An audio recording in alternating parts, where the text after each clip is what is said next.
Assessment, سیاسی assessment کی بہت اہمیت ہے۔ سب سے پہلے شہزاد ذرا یہ بتائیے گا، یہ متحدہ قومی موومنٹ کو ان کی سیاست کو بھی آپ سمجھتے ہیں، مظہر صاحب بھی سمجھتے ہیں، پہلے آپ بتائیے گا کہ کون سا ایسا فیکٹر ہے یا کون سا ایسا ایک امپورٹنٹ پارٹ ہے جو کہ شاید متحدہ قومی موومنٹ کے لیے ڈیسائسو ہوگا کہ یہ ڈٹرمن کرنے میں کہ انہوں نے حکومت کے ساتھ رہنا ہے یا اپوزیشن کے ساتھ جانا ہے؟ دیکھیں منیب، ویسے تو اتحادی کس طرف جاتے ہیں اس کا اندازہ بالکل نہیں لگایا جا سکتا اگر آپ پرویز الہی صاحب کی مثال سامنے رکھیں۔ بالکل آپ نے دیکھا کہ رانا ثناء اللہ صاحب نے بھی آج پوری تفصیل بتائی اور ہمارے پینلسٹ بھی یہی بتا رہے تھے کہ رات کو دعائے خیر بھی ہو چکی تھی اور صبح پرویز الہی صاحب نے کہا تھا کہ آپ فوری طور پہ عدم اعتماد لے آئیں پنجاب میں، ورنہ وہ اسمبلی ڈیزالو کر دیں گے۔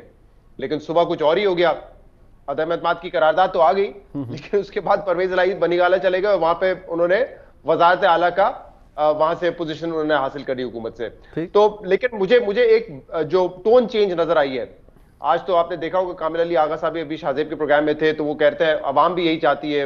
پچھلے 2 ہفتوں سے 3 ہفتوں سے لگاتار تنقید کر رہے تھے حکومت پر، پرویز الہی صاحب تو کہاں تک نہیں گئے، وہ تو کہتے ہیں عمران خان صاحب کی نیپیاں بدلی جاتی ہیں، ان کو گود سے نہیں اتارا، لیکن سڈنلی ان کی ٹون تو چینج ہو گئی ہے۔ لیکن ایم کیو ایم کی بھی ٹون مجھے ڈفرنٹ نظر آئی ہے، جیسے آج فیصل سبزواری ہو یا ڈفرنٹ لوگ جو بات کر رہے ہیں وہ یہ کہہ رہے ہیں کہ اگر یہ ہمارے مطالبات ہیں، ہمیں پتہ ہے فوری طور پہ عمل نہیں ہو جائے گا، لیکن اگر ہمیں ایک یقین دہانی کروا دی جائے اور ایک ڈائریکشن مل جائے تو پھر ہم حکومت کا ساتھ دے سکتے ہیں۔ ٹھیک ہے، ایم کیو ایم کے لیے پرابلم تھوڑا سا یہ ہے کہ ان کو کراچی میں جو مقابلہ کرنا ہے وہ پاکستان تحریک انصاف کے ساتھ کرنا ہے۔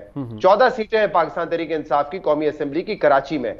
میری تو پچھلے کئی آپ یہ کہہ لیں 2 ڈھائی 3 سال سے جب سے یہ حکومت بنی ہے، میری تو یہ پروجیکشن تھی کہ الیکشن سے کچھ عرصے پہلے ایم کیو ایم تو باہر نکل آئے گی، کیونکہ انہوں نے الیکشن میں اگر جانا ہے تو وہ حکومت میں ساتھ بیٹھ کے نہیں جا سکتے۔ بالکل ٹھیک۔ لیکن ایز آف ناؤ مجھے لگتا ہے کہ شاید اگر حکومت ان کے مطالبات پوری کر دیتی ہے تو شاید ایم کیو ایم جو ہے وہ انکلائنڈ ہو جانے کے لیے حکومت کے ساتھ۔ یہ ان کے جو جینوئن مسائل ہیں دفاتر کے، مسنگ پرسن کے، وہ تو ہیں، لیکن یہ بات بھی بالکل صحیح ہے کہ میری ٹائم منسٹری اور گورنرشپ، یہ 2 باتیں جو ہیں انہوں نے ٹیبل پہ رکھی ہیں۔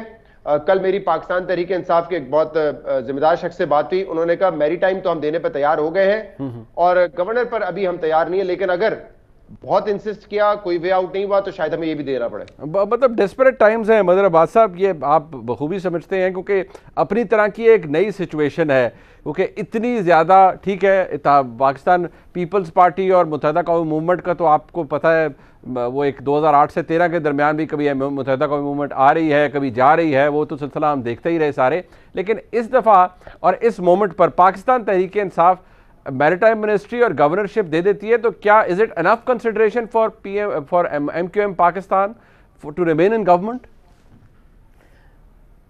دیکھیں منیب، ایم کیو ایم کا سب سے بڑا مسئلہ یہ کہ ان کی سیاست یرغمال ہے اور اس کا حل کسی تینوں بڑی سیاسی جماعتوں کے پاس نہیں ہے۔ ایم کیو ایم میں یہ بھی نہیں کر سکتی کہ ان کے کئی مرتبہ منتخب ہونے والے ایم این اے حیدر عباس رضوی سیاست میں حصہ لے سکیں۔ وہ کراچی میں موجود ہیں، آج تک آپ نے ان کو کسی پروگرام میں دیکھا ہے؟ وہ پروگرام میں نہیں آ سکتے۔ ایم کیو ایم کا جو سب سے بڑا مسئلہ ہے، ان کو منسٹری مل جائے، ان کو گورنر مل جائے۔ جی ایک سوال اگر میں پوچھنا چاہوں گا میاں جاوید لطیف صاحب سے، جی ضرور ذکر کیا ہے صبح انہوں نے ذکر کیا کہ ہمارے کینڈیڈیٹ علیم خان ہو سکتے ہیں چیف منسٹر کے، ابھی بھی کہہ رہے ہیں۔ جی وہ کیسے ہو سکتے ہیں؟ اگر علیم خان صاحب فلور کراس کرتے ہیں بطور ایم پی اے بھی تو وہ ڈی سیٹ ہو جائیں گے، تو یہ کیسے ممکن ہے کہ وہ دوسری پی ٹی آئی کے ٹکٹ سے ایم پی اے الیکٹ ہوئے ہیں اور وہ چیف منسٹر بن جائے کسی اور جماعت کے؟ یہ کیسے ممکن ہو سکتا ہے؟ آپ بھی خیر قانون جانتے ہیں، کانسٹیٹیوشن جانتے ہیں، کیسے ممکن ہوگا؟ یہ میاں جاوید لطیف صاحب، یہ ایک امپورٹنٹ سوال ہے جو شہزاد صاحب نے اٹھایا، ذرا اس کا جواب دیجیے گا۔ نہیں شہزاد، دیکھیں بات یہ ہے کہ جب سے یہ گٹھری پنجاب کی کھلی ہے نا پی ٹی آئی کی، عثمان بزدار صاحب کی شکل میں، تو پہلے تو تھے 4-5 گروپ، اب ہر ضلع کا الگ الگ گروپ ہے۔ آپ کو ہر ضلع کے الگ الگ گروپ سے ڈیل، اور جے یو آئی کرا رہی ہے، اختر مینگل صاحب کرا رہے ہیں کہ ہم گارنٹرز ہیں۔ جی میاں صاحب اپنی بات مکمل کر لیجئے۔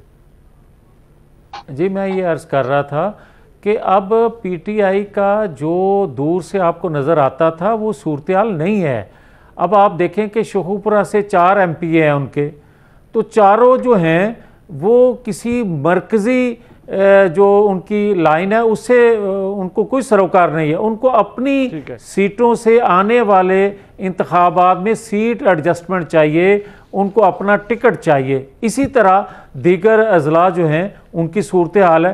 تو جو آپ علیم خان کا ہم ذکر کر رہے ہیں وہ آپ ان کو انڈر ایسٹیمیٹ نہ کریں, وہ سب سے تکڑا گروپ ہے. وہ اس کی ٹیکنیکل ایلیمنٹ پہ بات کر رہے ہیں. 35 سے 40 ایم پی ہے, میں انڈر ایسٹیمیٹ نہیں کر رہا, میں قانونی نقطے پہ بات کر رہا ہوں کہ اگر کوئی ایم پی اے فلور کراس کرتا ہے تو وہ ڈی سیٹ ہو جاتا ہے.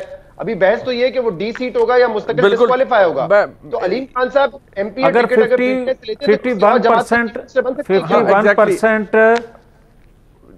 51% ارکان ایک سائڈ پہ کھڑے ہوں گے تو وہ جماعت گنی جائے گی, عثمان بزدار جماعت نہیں گنے جائیں گے.